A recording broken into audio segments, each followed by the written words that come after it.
Welcome, everybody, to the Environmental and Energy Technology Council of Maine's panel discussion of what happened in the 132nd Legislature and how is Augusta shaping the energy and environmental landscape. I'm E2 Tech's Executive Director, Orion Breen, and with us today, we have a group of experts from the Natural Resource Council of Maine, the Office of the Public Advocate, the Maine Department of Environmental Protection, the Industrial Energy Consumers Group, and the Maine Renewable Energy Association. Let's start off with Jack Shapiro of the Natural Resources Council of Maine.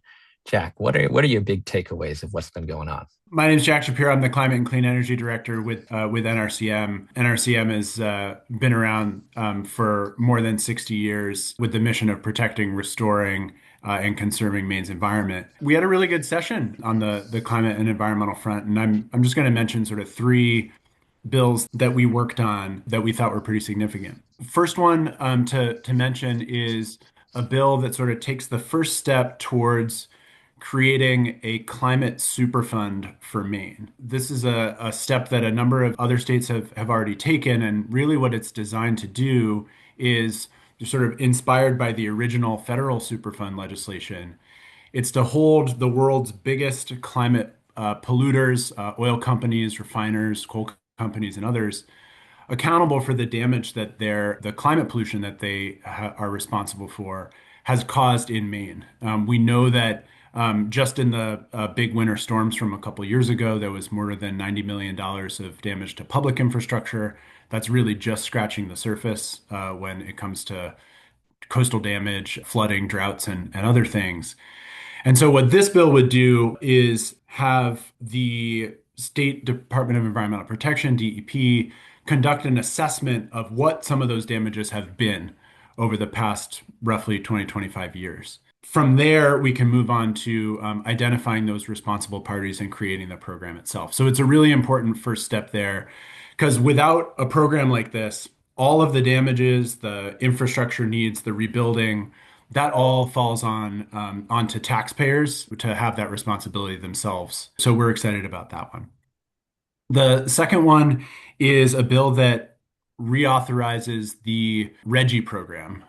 This is a regional greenhouse gas initiative, is the sort of full name. It's a program that requires polluting power plants in Maine and in a 10-state region to pay for allowances for the pollution they create. And that allowance funding comes back to states to invest as they see fit. Here in Maine, that money goes to the Efficiency Maine Trust to pay for some of their nation-leading energy efficiency and beneficial electrification programs. So without this bill, we would have dropped out of the program and lost access to that funding that really helps people save on their electricity bills. The third one to mention is LD 1730. This was a bill for plug-in solar, and this one is great. It creates a new category of small-scale solar, which avoids sort of the whole utility authorization process that goes on around rooftop solar. These are sort of 1, 2, 3 panel kits that consumers can buy to cover as much as 20 to 25% sometimes of their electricity usage. There's still some things around setting, safety and technical standards that need to happen before eligible products are available in Maine. But we think this is a really important way for people to, act independently to lower their energy bills and to really participate firsthand in the clean energy transition. So there were, more than 2,000 bills overall in the legislature over the past couple of years. So that's just scratching the surface, but those are just a few that I would mention. So I'll stop there and pass it back to you, Orion. Thanks. Thank you, Jack. That's a good list of some pretty impactful bills. Sylvia Most, the Office of the Public Advocate, what are your top things you've been watching in this session? Thank you. And I'll just echo Jack in thanking you for the invitation and for everybody for joining in this conversation. I'm the legislative liaison at the Office of the Public Advocate, and our particular lens that we view all the bills that come through the legislature is on affordability. So I'll focus on that. There were at least 4 key wins from our perspective on affordability this most recent session, LD 1949, which was the Energy Fairness Act. That has a specific language in it now requiring the PUC to consider affordability when executing its duties. So they're going to be developing an affordability metric. This is clearly a great focus point. It's the clear direction of the legislature that affordability has got to be top of mind. LD 2038 requires our investor-owned utilities to be members of a regional transmission organization in New England. That's ISO New England. This is important because 20 or more years ago, there was an incentive provided to our IOUs to be a member of an RTO. But that was a long time ago. It's integral to their operations now, and the 0.5% adder on their return on equity that they get can now be eliminated by the Federal Energy Regulatory Commission. So we will be petitioning to have that done. So that will be a savings that Maine ratepayers will see as early as next year, and it'll grow as other New England states follow along and put the same provision in law. So that's big. We are really pleased that the legislature put $7.5 million a year for the low income assistance program into the supplemental budget, and that is baseline funding. So we won't be needing to ask for that again year after year. And the affordability of electricity for our most income qualified groups in the state is all over the news. And this really bolsters the program a significant amount and adds to the funding that the Public Utilities Commission has already put in as ratepayer funding. So we're really pleased about that. And I guess the last thing I'd highlight in this sort of sampling of important bills is that the legislature passed a provision that people getting low-income assistance can not be charged any more than the standard offer, which means that competitive electricity providers need to match that standard offer rate. It's important because we've got research that shows that over $100 million in excess payments have been made to CEPs in recent years. And with the LIAP program becoming a bill discount, we want to make sure that all of those program funds are well spent. Those are all key affordability wins in this most current session. The competitive electricity providers, is that for everybody or just low income folks? It's specifically written that if you are receiving low income assistance, you can't be charged more than the standard offer. For the rest of us, if we're, we want to preserve, or the goal is to preserve the choice. We can all go and look at the rates and choose a competitive electricity provider. But for the rest of us, it's up to us to keep track, make sure that we're still getting the best rate month to month. But there has been a history of some of these competitive electricity providers ending up charging customers more than the standard offer. There has been, and the research that we provided to the legislature earlier this year sort of showed that not only is that true, but actually, in fact, for low-income customers, it's even more significant, and which is why Electric Ratepayer Advisory Council proposed starting with this limitation as a starting point to address the problem. Thank you so much, Sylvia. Eliza Donoghue of the Maine Renewable Energy Association, what are your top takeaways? Thanks, Orion, and happy to be here. For those who are not familiar with Maine Renewable Energy Association, or MREA, we are a trade association that represents, as you might guess, the renewable energy industry in the state. Our members span technologies, wind, solar, biomass, hydropower, and at all scales, from rooftop solar to grid scale solar, onshore wind, offshore wind, and also increasingly members with interests in battery energy storage development, as well as the people who, not only the people who develop those projects, but who build them. We have a number of members who are big general contractors in the state, many law firms and others who provide services, environmental consulting firms who provide services to the renewable energy industry. This was a reasonably quiet legislative session for MREA. I'm happy to say that. And a big part of that is because a lot of our efforts and a lot of legislative efforts that touch the industry were accomplished in the first session of the 132nd legislature. And our focus has been on implementation. And so I know we'll have an opportunity to talk about those things a little bit more. And then also policy related activity that isn't necessarily touching the legislature, but is no less exceptionally important to the growth of the clean energy industry in the state. But that said, I'll touch on two bills. The first one is LD 1966, sponsored by Representative Sophie Warren, was really a grab bag with many different elements, some of which MREA supported, some of which we did not support, others we were agnostic on. But one element of that bill that we very much supported was a very basic consumer protection measure.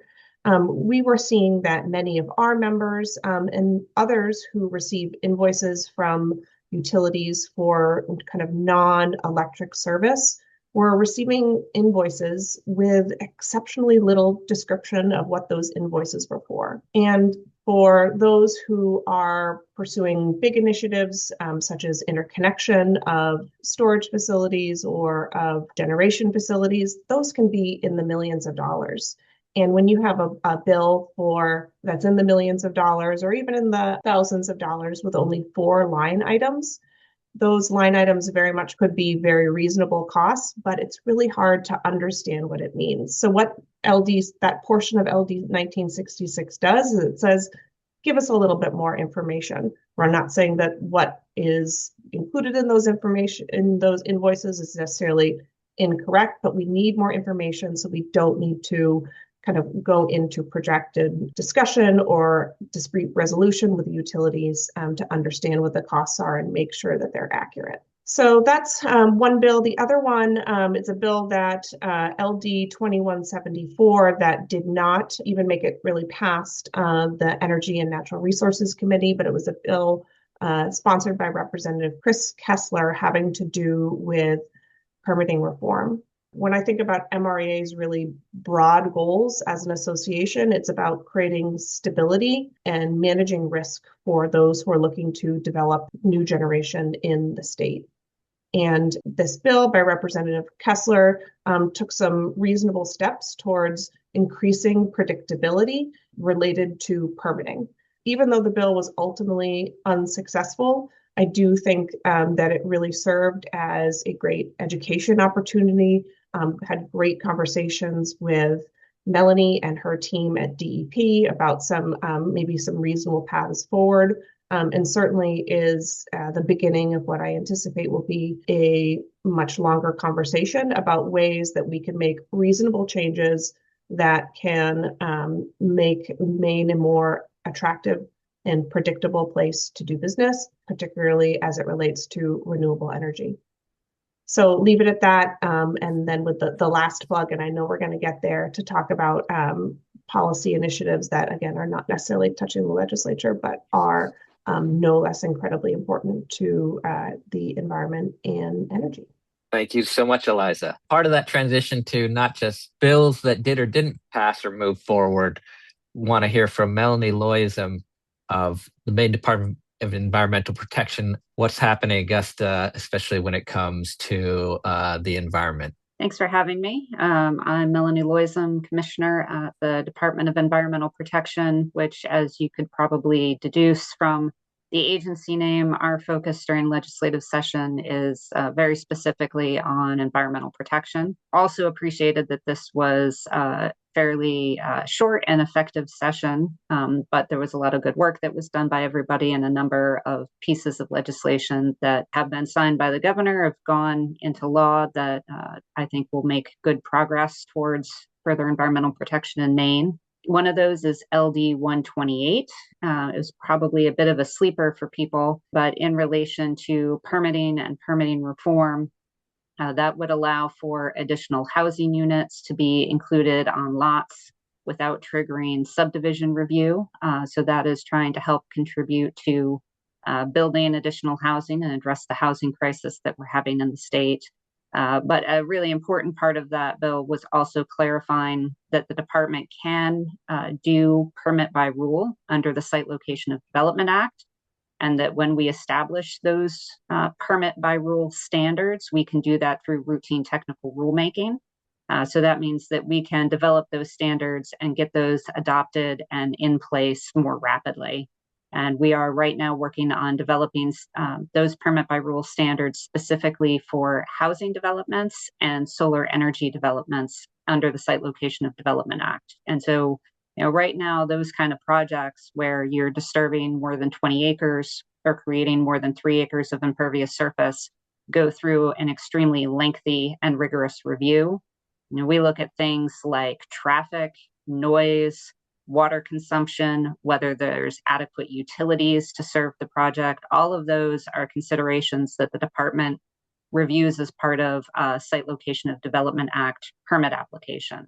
And that can take a really long time, can be very cumbersome to developers, but we are confident that for the projects that we have a lot of experience with, such as housing and solar development, that we can establish a consistent set of standards. And if a developer can meet those standards, then they'll be able to move through the permitting process more rapidly. Also gives us a way to incentivize development to happen in the way that we find to be the least damaging and impactful to the environment. So those standards that we put into permit by rule are intended to create an incentive for developers to design their projects in the least impactful way. Another piece of legislation that was really meaningful for us was LD 2070. That originally started as a bill that would have prohibited landfill expansion into wetlands. It was ultimately amended to include quite a bit of authority for the DEP to look at environmental impacts associated with sludge processing. As the audience probably is aware, managing the volume of sludge that we generate in the state has been a pretty big issue that we've been trying to grapple with. And we really want to encourage some types of new technology for managing sludge rather than continuing to landfill it. But those technologies raise questions in terms of air emissions, particularly related to PFAS, as well as PFAS content of the sludge that would be processed. What would be the effect of those technologies on that content? And so now we'll have the ability to include some additional review criteria and some monitoring requirements for those facilities. Hopefully that means that it'll make it easier for investors to plan those investments. When people are faced with regulatory uncertainty, when they don't know what the standards will be, it's really hard to get people to sign up for those projects. So we try to provide as much certainty and clarity as we can. We were disappointed that companion bill LD 25 looks like that is not passing. That was a bond initiative to help provide funding for sludge processing facilities, because again, we really do need some place to send that sludge other than to landfill. But fortunately, there is some private investment that is still happening and people who are interested in making those investments. And then lastly, wanted to mention LD 474. That creates or expands our battery product stewardship program. So that'll be for sort of your AA, AAA batteries, sort of your average consumer battery, some medium format ones, but not the big batteries like at the battery storage sites, but largely consumer batteries where people are always looking for some place to put them other than in their trash. We all know putting them in the trash isn't a great place for those battery chemistries, as well as some of the potential critical minerals that are in those products. And so this will create a recycling program that will be funded by battery manufacturers so that the people of the state of Maine will have some place that they'll be able to bring those batteries and will know that those materials will be extracted from them and they'll be recycled, and it will hopefully reduce issues with fires at our waste management facilities. So several pieces of legislation that passed this year that the department's pretty excited about. Thanks, Ryan. Thank you so much for joining us. We had a good conversation in our energy permitting webinar, which is a podcast available for viewing. You can find it on our website with Rob Wood talking about permitting and brought up the idea of permit by rule. The idea is, if you have a solar site, a lot of them are very similar. Their impacts are similar. Construction is similar. You don't have to pretend like you've never seen one before. And by doing the permit by rule process, you can expedite the process quicker. The housing space is obviously important as well. I know the business community is really interested in the idea of can permit by rule be used in other situations beyond solar and certain housing applications as well. And another thing brought up, landfill capacity is obviously a big issue. We talked about that at our legislative breakfast, had a good panel discussion about waste management and landfill capacity. And PFAS is something we definitely want to have more conversations about in the future and do a panel about that. PFAS sludge has been a huge issue of filling up our landfills. There's been a lot of talk in Augusta about not wanting to import building material waste from other states, but then we have all this liquid coming in from the PFAS sludge. And so you need to balance that out with other material. And so we do have across the Northeast this idea of limited landfill capacity. And, Mainers like to take care of their own business in a lot of ways. And the idea of shipping our waste out of the state instead of finding ways to take care of it ourselves is more expensive, as well as, not really taking care of our own initiatives. Then we've had a great panel discussion recently also about extended producer responsibility and the idea of how do we limit and regulate all the packaging that comes into the state. So that's another hot topic that we've covered and will continue to cover. And wanted to give a shout out to our people in the audience. Please feel free to put comments, questions in the chat, and wanted to introduce and get Tony Buxton of Pretty Flaherty and the Industrial Energy Consumer Group. What are your thoughts of what's going on in Augusta? I'm glad it's over, or almost over. At least the legislative session is teetering on the brink of adjourning sine die. And it's been, as Commissioner said, a relatively short and productive session. Industrial Energy Consumer Group, for those who don't know, has existed for 40 years. It's the really only industrial voice in New England that is unique to energy. And that's because Maine has a fair number of large energy consumers that take power at the transmission level. Unfortunately, we've lost many of them, and that drives up everybody else's electric rates. But hopefully we can start to rectify that. The IECG's website is getmaineclimateright.com, which means we're focused primarily on what we can do to rapidly and at lowest possible cost, the biggest bang for the buck, deal with our climate crisis. And this is a fairly aggressive position on behalf of any energy entity in the United States.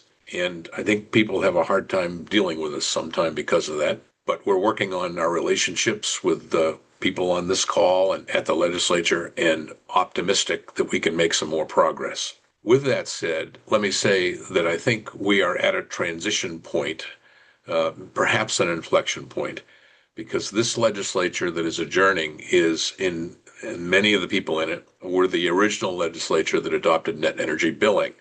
And there's nothing wrong with net energy billing. In fact, as a concept, it can be good. The problem was the legislature set the rate for that, and it isn't very good at setting rates on a specific basis. That's why we have the PUC. And we're now in a position, in a sense, of small change. The public advocate led a resolution on net energy billing costs that seems to be sticking.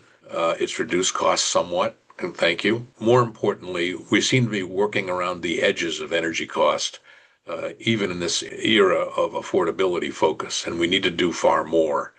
Just as an example, we supported RGGI when it was adopted because we were able to construct it so it would be positive, but it now has grown to the point where we pay $100 million in Maine into RGGI and we get back $40 million. And we question whether it's still smart for us to be aiding in the funding of fossil fuel plants like Wyman 4, which RGGI effectively does.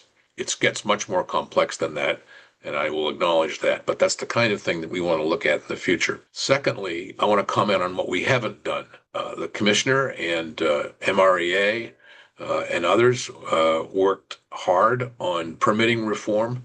We initiated that here at Pretty just because we think it needs to be done and can be done. There's a lot of good thinking that happened. It didn't pass, but it got as far as we thought it would get this session, and it's on the agenda, I hope, for the next legislative session. Because once we've made the decision to move to beneficial electrification, which is now the state policy of replacing fossil fuels with electricity, let's do it. Let's get stuff built. If we're going to have solar, let's get them built. And we can do that and reduce the cost of it. So that's our focus. The plug-in solar bill we supported because that adds solar at virtually no cost to utilities and to other ratepayers, except in some lost sales, and we can deal with that. The energy permitting issue is something to be dealt with. We tend to manufacture process and not products in Maine, and that needs to change because the more products we can produce by lowering the cost of building infrastructure and manufacturing, the lower people's electric rates will be, and the better off our economy will be, and we'll have more money to spend on dealing with climate. One of the issues that we haven't talked about is the data center legislation. The veto is being voted on at the moment. The unfortunate part of that, if I may just take a second, we could have had a very good moratorium with a few exceptions and a very powerful first in the nation, best in the nation regulatory scheme to limit the impacts of data centers. And the bill never had a hearing. The moratorium never had a hearing. And as a result, there was a reluctance to consider ways to do a good job with it. We need to do better as a state than that. All of us, proponents, opponents, and so on, we have the intelligence on this call, in the legislature, in the administrations, to do a good job and protect the public interest and do it both ways by having a moratorium, but having some limited exceptions with PUC approvals. And we hope that'll be the wave of the future. Tony brought up data centers. Does anybody else have any thoughts on the process or content of data centers? Jack, I know you were on Maine Public recently with Patrick Woodcock talking about data centers. It sounded like you had expressed that you could have potentially lived with going forward with a carve out for Jay, which potentially not have led to the governor's veto. I'll sort of just step back and say there are places in the country that are already seeing some pretty extraordinary impacts from data center development. Some of these projects that are supporting, the development of AI technologies are absolutely enormous. We haven't seen projects of that scale get proposed in Maine, but Maine is also a lot smaller than Texas, for example, or Virginia or Illinois or elsewhere. There, is a risk to ratepayers from big projects that need big infrastructure builds and have big energy needs. So we were very supportive of making sure that we got sort of the policy framework right. I think one thing that affected the conversation there as well was that when the bill was first introduced, there was only sort of one small data center project really that had been announced up at Loring in Aroostook County. Once the bill was announced, then a bunch of other projects it felt to people like they came out of the woodwork, but there hadn't been a lot of transparency around those projects. Again, project development is complicated. You can't have a full project plan that everyone knows about before you've started to plan the project and have conversations with people, but that's sort of how it was perceived. We were pretty strongly supportive of taking a pause in data center development, getting the policy framework right. We put a blog up on our website. There's potentially some opportunity for investing in energy infrastructure that we need as a state from some of these developers that are backed by really deep-pocketed tech companies. We need investment in Maine's grid infrastructure. And so there is potential opportunity there, but it's not going to happen by itself. So those are requirements that we would need to put in place through a thoughtful process. The J project was starting out using existing infrastructure from the mill there. It wasn't enormous relative to some of the multi-gigawatt scale projects that have been proposed elsewhere in the country. And so our view was that if that was the pathway to get the framework and the pause for other projects put in place, then that probably was a compromise that we could accept, even though allowing the J project to go forward without a policy framework in place was not without any risk at all, but we thought that was manageable. So as we were speaking, the override vote did not go forward in the House just now. So the governor's veto on that will be sustained. We are really happy to hear that the governor is going to be instituting the council for the policy framework through an executive order. And that's something that we'll be following really closely in the future to make sure that we're managing these risks, but also potentially taking advantage of some of these opportunities. Melanie, I don't want to put you on the spot, but I will, I guess. No, the data center conversation, one of the concerns was a project like Jay, as we're putting together this council to analyze how we should look at data centers, just because we haven't built a specific project like a data center in Maine before, we still have a lot of rules and regulations that apply to every project that if the Jay project moves forward, that DEP will still be scrutinizing and regulatory hurdles have to go through. Could you say a few words about how you guys look at any project, whether or not it's a data center or not? Thanks, Orion. I don't have any expertise on the energy policy side of things or the energy regulatory side. It has been confusing to me to hear some of the discourse related to data centers and the desire for a moratorium where people say that we don't have adequate regulatory structures in place to protect our natural resources. And I tend to be like, hello, over here, right? Did I mention the Site Location of Development Act? And, how many things have to be reviewed as part of that? We have the Natural Resources Protection Act. We have the Clean Water Act. We have the Clean Air Act. At DEP, we regulate emissions, discharges. You want to put a shovel in the ground and dig a hole, we're probably going to show up. That whether it's a data center or any other type of development, Maine has some of the most stringent environmental regulations in the country. And when I hear examples of things that have happened in other states, I think, yep, but they don't have site law. They don't have NERPA. They don't restrict and review development in the same way that we do here in Maine. And projects like the J Mill and at Loring, it's an example of what we try to encourage at DEP, which is redevelopment of previously developed sites. We have a lot of properties in the state of Maine that had uses that are no longer economically viable. Many of those sit and languish and are difficult to have redeveloped. And it's fantastic when somebody comes along and has an idea that's going to reuse the existing infrastructure rather than building on a greenfield site. And in many cases, the environmental impacts associated with those sites have already occurred. And the kind of redevelopment that we're looking at now is far less impactful than some of the things that happened in those places in the decades long past. So I'm confident that we have a very robust environmental regulatory structure for handling, data center developments as well as any other kind of development. First of all, I'm not going to say I couldn't even attempt to equal what the commissioner just said. It's exactly correct. I also want to comment that we need to think about, as Maine, the effect of big money on everything in the political process, not just candidates. We had groups come in on the data center issue who never appeared publicly at a public hearing at a community or at the legislature, but who lobbied tremendously through social media on members of the legislature. Now they have to report too. I hope they know that. It'd be interesting to see where their money came from if we can figure that out. But one of the groups was EKO. We'd never heard of it. Apparently, it doesn't like Apple, according to its website. We have no idea what their real desire was, except maybe to get a state, a small state, an easy, inexpensive state, to adopt a statewide ban so it could be used elsewhere against data centers. We understand how people and why people are concerned about AI. I thought it was a steak sauce. It's not. It's much more sophisticated than that. It's a legitimate concern. But as the commissioner has said, we have lots of places where we can fit development that isn't huge, that is reasonable and small in proportion, but still lower the electric rates, for example, of Maine consumers. I think the commission would agree that 300 megawatts of data centers would lower everyone's electric rates in Maine.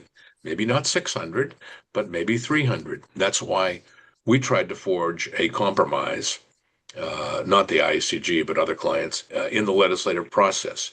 And I hope we can do better in acting more quickly, because the world no longer operates at the speed of democracy from 1800.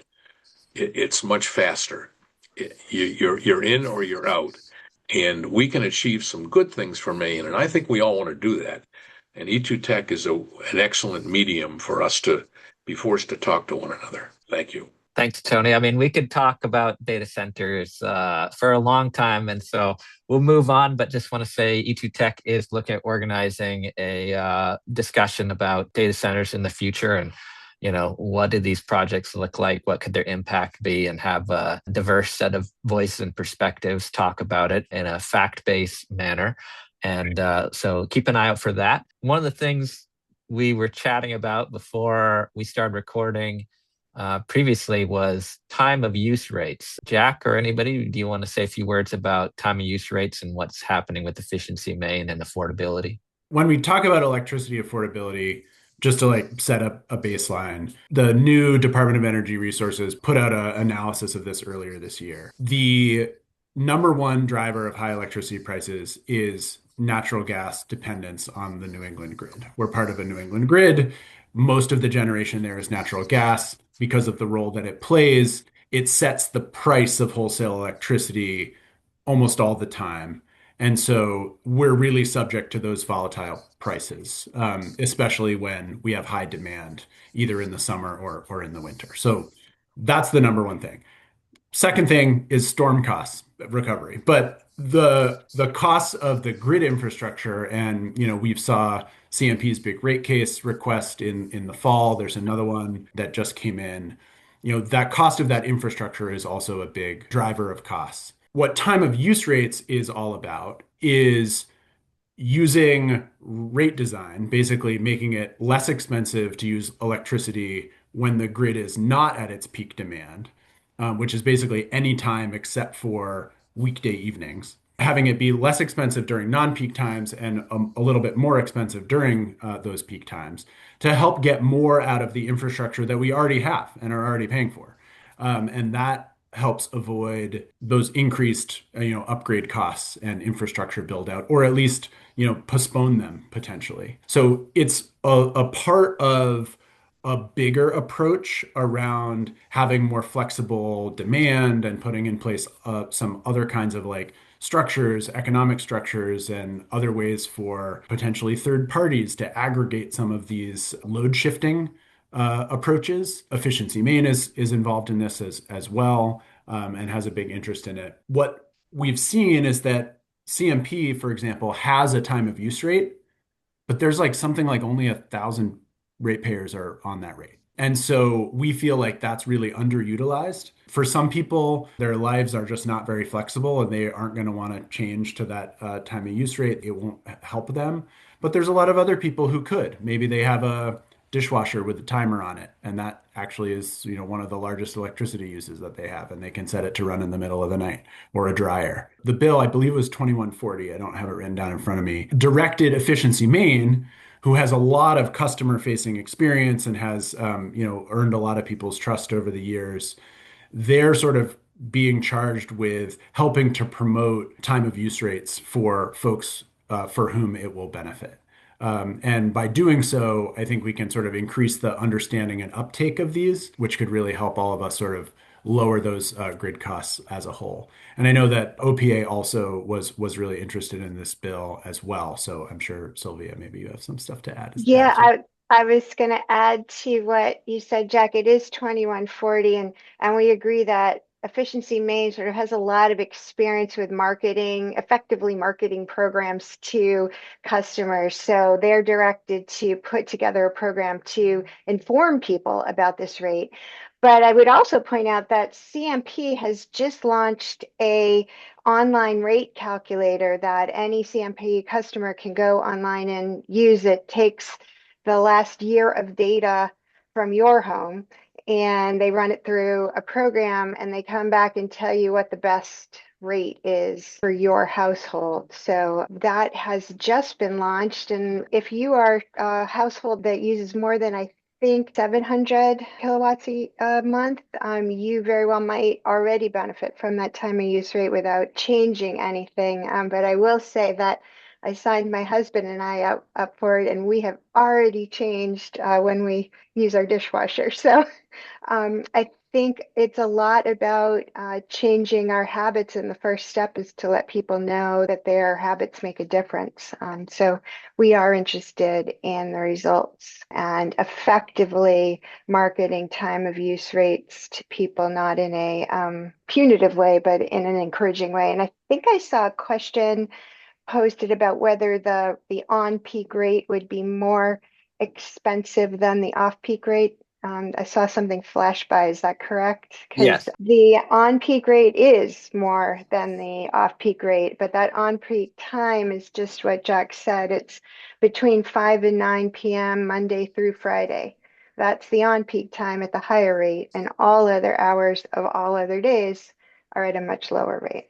Thank you so much. Wanted to open it up to Eliza, and other folks brought up the idea that there's more going on than just what's in the legislature. Happy to mention a couple things that I know are of interest. The first one is addressing transmission capacity constraints that we have here in the state. Jack already mentioned, E2 Tech tends to attract a sophisticated crew, but for those who aren't aware, we're part of a regional grid, and the energy flows all around the Northeast. So unfortunately, right now we have a real constraint or a bottleneck in southern Maine. And ISO New England is right now working on their longer term transmission planning process. They are looking for projects that are going to help address those constraints.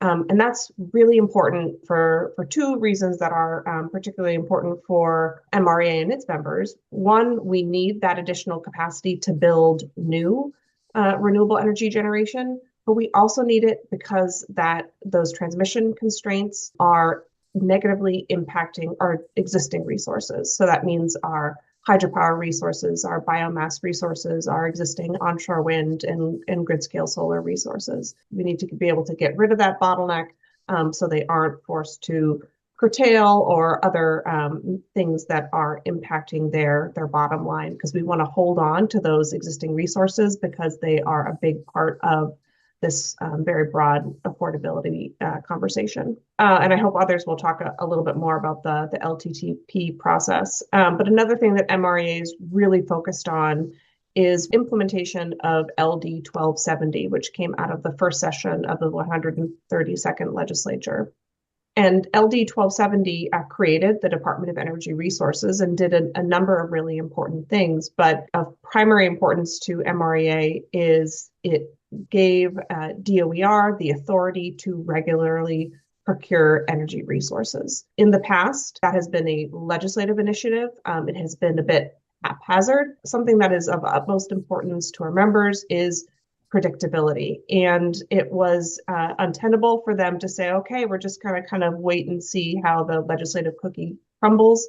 Instead, now there is a directive for DOER to go out every 2 years, in keeping with their energy plan, to procure new resources. So folks can get a clear view and have some more confidence that Maine is a place that they can do business now and do business well into the future.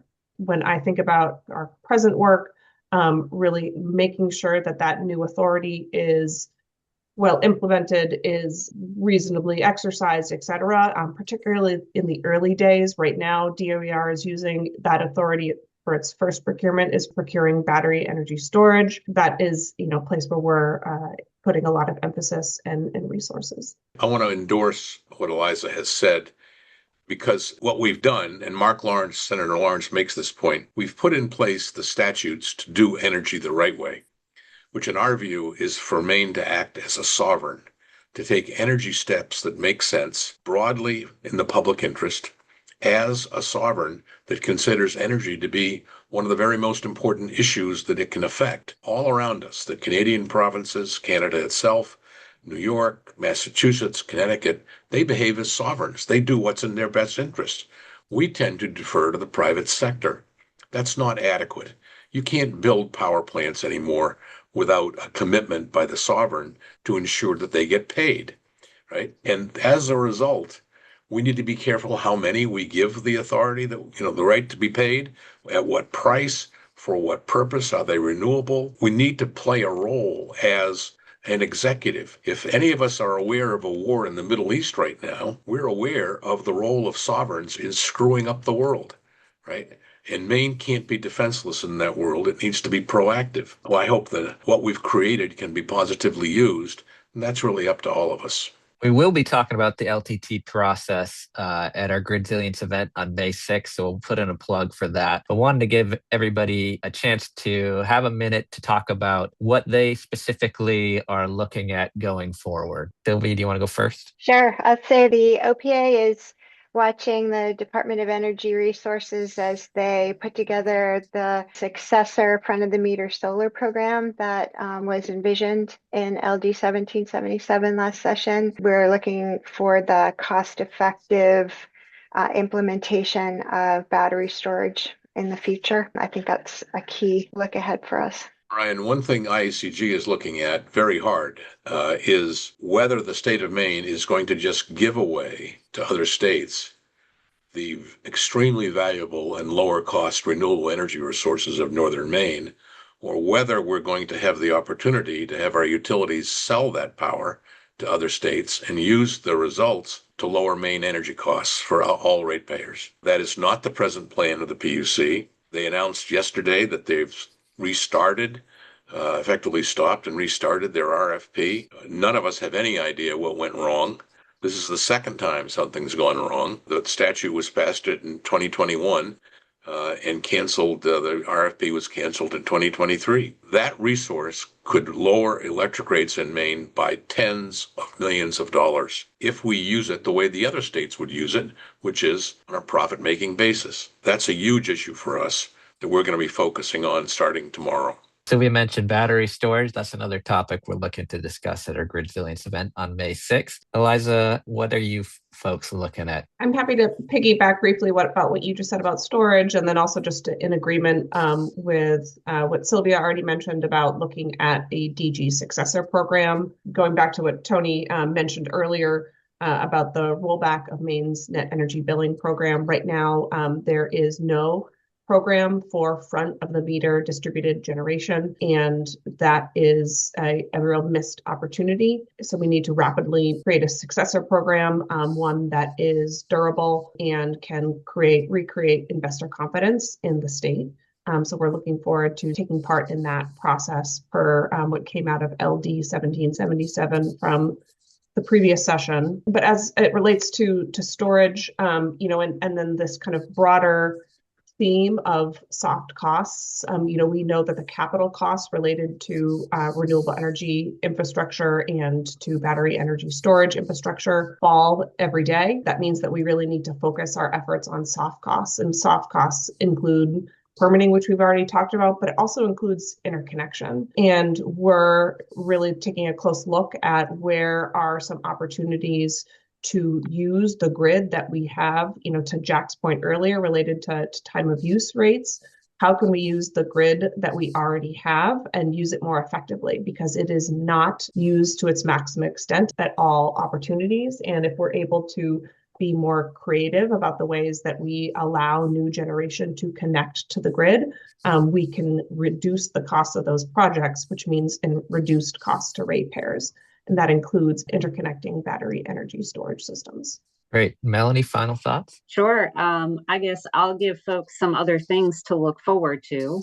So at the department, we'll be implementing the assignments we've received from the legislature, including conducting the climate cost study that Jack mentioned earlier.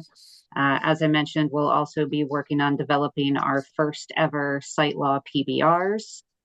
So stay tuned for those proposals. We're also working on updating a variety of our other rules that affect development proposals, land use, solid waste management, and other things. So there's quite a bit of work underway at the department. Once we get through the legislative session, which we have now, is usually when we have that 6-month window to try to get our regular work done before people come back with a whole new slate of interesting ideas for us to chew on. For those who can stick around a little longer, we'll continue the conversation, but it's officially 1 o'clock, and wanted to thank all our panelists, Eliza, Donoghue, Jack Shapiro, Melanie Loyzim, Sylvia Most, and Tony Buxton for participating today, and all you who have listened and asked questions. You can find out more about E2Tech programming that I mentioned at E2Tech's website, www.e2tech.org. Interested to hear, Eliza, a little bit more about permitting and interconnection. That was something that was brought up at our legislative breakfast by Jeremy Payne. You can cite generation in different places, and having a better idea on where the best places to site it would be helps everybody. And there hasn't always been generators feeling like they've got enough information out of utilities about where those sites are. I saw a headline recently that Pennsylvania is looking at a bill to have utilities map out where bottlenecks are and where there's room for capacity. Yeah, wanted to get your thoughts on if something like that or other things would help with interconnection and soft costs. I'm pleased to say that Central Maine Power, and I suspect Versant too, but I have not been as active in a docket with them about this matter, is that they are very actively working on capacity maps that are regularly updated for all the reasons that you described make it very important. What I'll add, and perhaps it's a bit redundant to things I've already said before, is that not only is it important for us to identify those places where there is headroom in the grid to interconnect new projects, but also to, again, think creatively about how we use that existing grid. So not kind of places where there is less capacity, kind of just saying, nope, don't go there, or only go here if you make substantial grid investments, and those investments come out of the pockets of developers as they should. But thinking about how there are ways to have that generation flow onto the grid during particular times, using what are generally called flexible interconnection to make it so that we don't have to make additional investments, and that those costs are first not incurred by developers and then not incurred by the ratepayers that realize the benefits of that new generation. And apologies, I do need to jump. Thanks so much for the great conversation to you and all. Thank you, Eliza. Tony, Eliza had mentioned LD 1966. Before we started recording, I think you mentioned that different elements in the bill, and IECG might have been concerned about some of the elements. 1966 essentially gives another very substantial subsidy, which really wasn't justified. And it's only to a few people, so it's not a huge amount of money. It's in the millions of dollars, but it's not like NEB's rate was. And it had some legs and it passed. We opposed it because that kind of treatment of a few people doesn't seem to be fair. And it was unnecessary to spend that much money. But what we try to do is to look for bills and ideas and so on that can make a little bit of a difference in cost. And that was one of the examples that we found. Now, the world won't turn upside down because of this, but if we're going to reduce the cost of energy or mitigate the cost increases that come inevitably from inflation, we need to do it on every opportunity we can reasonably find. And that seemed to be one where we could have done better. Now, there were other aspects to the bill, as Eliza indicated, that we didn't take a position on. I hope that we aren't going to see a lot more of that. There's a natural tendency of a legislature to give away money, right? That's what it's all about, in a sense. But there needs to also to be a sense of the sovereign responsibility, a greater sense of fiduciary duty to ratepayers when we exercise sovereign authority on energy. The former CEO of Hydro-Quebec said the difference between New England and Quebec is that in Quebec, you know who is accountable for energy costs. And in New England, it's a lot harder because we've divided the pie up into many parts, many pieces. And it all comes together at the legislature and the governor's office. My legislator, Kilton Webb, was working on a bill to remove sales tax from electricity bills.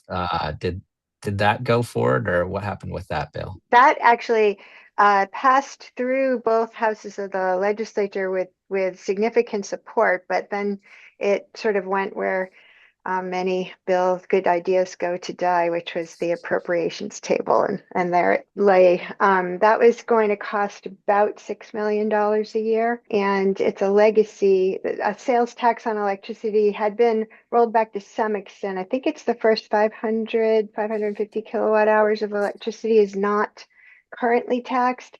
This was to eliminate the rest of it. And that's left over from the days when we tried to get people to conserve electricity. Now we're trying to get people to convert to electricity. So that sales tax is out of date.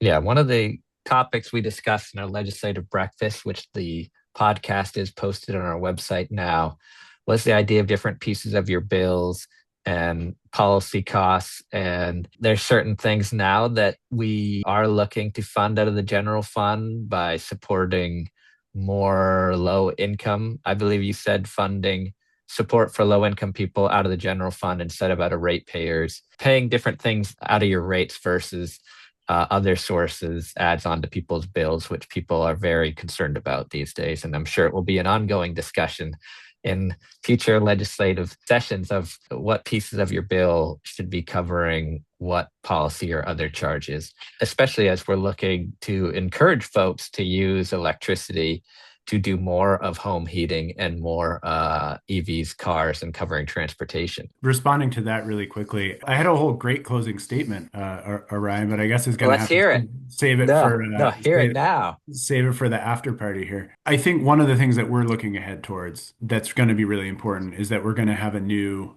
gubernatorial administration in 2027. And I think we have one of the biggest legislator turnovers that has happened in the past bunch of legislative sessions. So we're going to have a lot of new people at the table when it comes to energy and environmental policy. As you just mentioned, having people shift to heat pumps from heating oil, having people shift from gasoline to electric vehicles. I mean, we've seen just in the past few months the incredible price exposure that we have to volatile global markets and fossil fuel costs. What you can save on driving an electric vehicle, if you can get your hands on one, is extraordinary. You know, heating oil has gone way up. We're lucky it's spring when this happened, and not happening in November. As far as how it impacts actual people in Maine. So I think we've been really fortunate. NRCM and IECG have not always agreed on everything, but there are a lot of things that we do agree on. And I think we've all been sort of lucky that we've had some significant measure of consensus that beneficial electrification and reducing our dependence on natural gas generation and all the volatility that comes with it is good for Maine. It has economic benefits and jobs benefits as well from that development in the state too. One thing we're really thinking about is making sure that people really understand what's underlying that consensus, and making sure that we're continuing that as we go forward, even while we continue to have healthy and constructive debates around the areas in which we disagree. But overall, directionally, we are on the right path and should continue to do so, overall for Maine looking into the future, for climate, for our economy, and for, protecting our natural resources. The great points mentioning the legislators' retirements and the churn we see there, which can be a good opportunity to have fresh thoughts and fresh ideas. But it was also brought up in our legislative breakfast that can also be a challenge in that you have a whole group of new people coming in, and then sometimes it feels like you're starting at zero and you have to explain, especially these complex energy topics, from scratch about how these different things work. And I know Jerry Runty was working on a bill that I don't think moved forward, but the idea of trying to have more clarity and bring different stakeholders together to really have a big picture look at that. His critique was, we'll look at things like time of use rates and multiple different things separately, but really they're all interconnected and and they all affect each other. And so being able to have more big picture conversations about the directions we want to go would be useful. Any bills like that that didn't go forward that you think are seeds for the next session? I know Mark Lawrence had a transmission authority bill that didn't move forward. One thing that came up during the debate around that bill is that the Department of Energy Resources was going to be conducting a study around public financing and ownership of energy infrastructure, which is intended to inform the 2027 Maine Energy Plan. That work is still happening. regardless of the bill passing, which sort of created an additional sort of evaluative council about that report and those recommendations. There are huge advantages for renewable energy having no fuel costs, but they do come with upfront costs. And that's always the thing that we're arguing about is sort of where do those upfront costs come from? Private sector, ratepayers, taxpayers, whatever that might be. And so I do think the conversation around is there a lower cost way to finance some of those and what is the public role there? And how do we manage any public risk that might be taken on with that? They're not easy, straightforward, black and white questions. But I do think it's something where, as we continue to contend with high energy prices, there is going to be a lot of interest in that area as well. It connects to what Tony had said, a critique that some of these projects that are being built, dollars are coming from other states to build projects, and they're helping support other states' clean energy mandates. And so they're lower cost energy, even though it goes to the grid and benefits everybody in that extent. Tony brought up the idea that can Maine find ways to fund some of these projects and have that lower cost energy tied directly into lowering the rates in Maine? And that whole idea of, well, okay, other states have a lot more money than Maine. How would Maine, interested to hear thoughts on how would Maine go about funding projects that would lower our rates here more directly? Part of the role of the sovereign is to seize opportunities when they arise. And there have been at least 2 opportunities when we could have taken control or ownership of our hydroelectric resources for the benefit of the public, as opposed to leaving them in the hands of utilities or having them sold to others. And the reason we would do that is that a hydroelectric dam has a useful life of 100 years or more.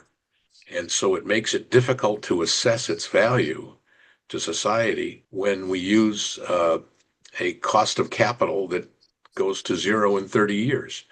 The metric is wrong. It's a different kind of resource. And that may be true of some wind. We now have an opportunity to make a similar decision in regard to Aroostook. What do we want to do with that power? Do we want to use it as a base load for Maine and sell some of it to others when we don't need it? Why is that not a reasonable course of action for a natural resource that really nobody personally owns? We allow companies to develop it, but the wind is not theirs. The wind is ours. And the same is true in a sense of solar, but it's different. I don't want to, instigate debates about public power. That's not the point. The point more largely is, how do you build a state or a nation on the resources it has? I mean, look at Norway, for example. Look what they've done. Some good, some bad, but clearly they've become one of the most affluent and socially conscious nations in the world. And Maine has that opportunity again with Northern Maine, and it's going to be a tragedy to miss it. I just wanted to ask you a follow-up question that was in the chat from Alex Urquhart. Just because this came up with your last answer too, can you maybe explicitly explain what you mean by sovereign authority, especially in respect to energy? Here's an example. It comes at it backwards. 10 years ago or so, the Premier of Nova Scotia negotiated a deal to sell all of their energy assets to Hydro-Quebec. The next week, the Parliament in Nova Scotia voted him out of office because those were seen as sovereign assets, not something to be trafficked in for profit and loss. And that is generally true of how all of Canada sees its energy assets. And obviously it's true of the entire Middle East. It's increasingly true of Europe. Yes, we've privatized assets, but the decisions are so important in this world. I mean, we need a lot of energy to power the digital age. Can we rely on Meta and Jeff Bezos to provide it? I don't think so. It really is a question of governmental responsibility and some hard decisions. I mean, I'll give you another example. Governor Healy of Massachusetts, as strong an environmentalist governor as there is open to building a new natural gas pipeline. Why? We spent, in 1 week in January, we burned 90 million gallons of oil to keep the lights on in New England. That's insane. We did it at power plants that are about as functional or efficient as your father's or grandfather's hibachi. This doesn't make any sense. Yes, we need to use less natural gas, but we may have to use more until we can get stuff built. So now we have a nexus, in my mind, of sovereign responsibility. The responsibility to get things built that take the place of fossil fuels, and the responsibility to get there as inexpensively as possible. I'll back that point up. The idea that we've got to, as we make each of these decisions, be looking at the ratepayer costs and the ratepayer benefits. And the legislature adopted in 3 separate bills last session a ratepayer benefit test that said whatever decisions we make need to be more likely than not going to save money for ratepayers. So these are big choices, and we need to not lose sight of the impacts to individuals. One response to what Tony's saying, the challenge that we're having that has been a challenge in northern Maine, particularly for a long time, is that everyone has recognized for probably 20 years, at least 15, that there's these really valuable wind resources. Wind has gotten cheaper and cheaper over the years, and so that has become even more advantageous. And there's an appetite for it. All of the New England states have climate and clean energy goals. We pay a lot for our dependence on natural gas, so there's advantages there. The problem is the transmission capacity and who pays for that. So if we were to have a statewide consensus that the state should develop the resource and pay for the transmission capacity and sort of amortize that over the long time, then I think that you could probably find a lot of people who would be really happy with that. I think the reason why the state is taking the approach that they're taking, where other states are helping basically to finance the transmission line, is because there isn't a state consensus. Clean energy is very polarized. I boggle at the thought of a debate in the legislature over putting a couple of $1 billion for a transmission line in the budget or a bond. It sounds great though. Like I would love that. I'd vote for it. I think I think we should just recognize that there are some practical challenges with certain things like that. And if we wait longer and longer to try to figure out a way to, as Tony said, get things built, these are hard things to do. And there are a lot of different interests and a lot of politics involved as well. As we've said, ultimately, I think we are to a large degree all pulling in the same direction, which is that these things, even if another state helps finance it, we are all getting the wholesale market benefits. Maine is getting all of the local economic development benefits as well, even if we're not able to charge as much of a premium on the power price. Those are reasonable points. And in fact, someone at DOER asked me, do your clients really want to pay have $1 billion increase in their rates because we buy all of northern Maine? And the answer is, well, we'd rather have that than a $2 billion increase when you buy the next most expensive alternative 10 years from now. If we're going to get to zero carbon, and we have statutory mandates that we have to get there, we have to pay the cost. So let's pay the lowest possible cost. And I don't think anybody disputes that the northern Maine wind is a gift in terms of its relatively low cost. We have to consider the possibility and reject it of buying it all, and only then not buy it all, as opposed to come at this from the perspective, well, people are upset about electricity costs and they'll be really upset if we build a transmission line. Well, they'd be thrilled if we'd kept the hydros, right? Well, let's take a little bit longer view about this. And I don't think the PUC, for example, has the authority to decide to share it with other New England states. The statute said, build it and buy it, right? It did say they could cooperate with other states, but that doesn't mean on an equal basis. And let me give you a specific example. Massachusetts is paying 17 or 18 cents for its offshore wind. That means they would pay 17 or 18 cents for onshore wind from Aroostook. Great. It's going to cost us 12, 13, 14 cents for that power. Ballpark, I think. If that's correct, there's a delta there to be gained that could be reducing the cost of power to every Maine consumer. Our first argument is give it a try. See if you can do it. I mean, the reality is, and Dr. Silkman's study shows this, and others have as well, New England has no other place but Maine to get its renewables. Maine is the place. Let's seize the moment and show people that what we've said about renewables lowering costs will come true. Let's give it a shot. Thank you. I really appreciate Jack, Sylvia, and Tony staying on a little longer to dive into some of these topics. We'll be discussing more, as I said, on May 6th at our Grid Resilience panel about transmission and potentially unlocking northern Maine wind. I think Tony has a little bit of a poet in him when he said, "The wind is ours." It really stuck with me. So maybe we can have him finish that poem another day. I'm Orion Breen, Executive Director of E2 Tech. Thank you so much for joining us and look forward to seeing you again soon at one of our future events.